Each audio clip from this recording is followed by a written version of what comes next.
This video is about weathering. Weathering not being rain and snow and like what's the weather like today, but weathering being the physical and chemical processes that break rocks up and help shape the landscape and help generate sediment. So I'm standing in a little kind of valley here, and you can see that there's some pretty straight lines cutting across this here. Those are joints. A joint is a crack in the rock that doesn't show any or much movement on it. And these joints are enhancing weathering in this case. So for this video, I want you to speculate on how some features like joints will cause differences in weathering, physical or chemical, right?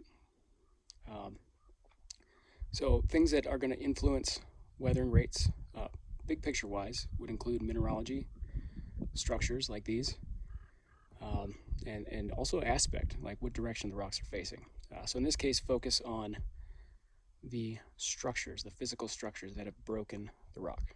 Okay, so when we have joints, and you can see that this compass is aligned to a joint, you can do things like measure their orientation, and that can tell you a little bit about the stress regime that these rocks experience when they cracked. It doesn't always. There are a lot of different kinds of joints.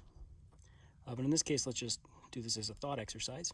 And it looks like the orientation of this joint is roughly south 7 degrees east. So as I pan back up, that means if you follow the orientation of those joints, if it's 7 degrees east, that would mean south is kind of over there, and then they're 7 degrees east, right? So it's almost perfectly north-south. Almost, yeah, within error, it's very close to north-south. And in this part of Utah, what type of features might be oriented north-south, like larger features like faults, and consider the timing of the emplacement of these rocks, and then the type of stresses the crust would have experienced after that to help form these joints.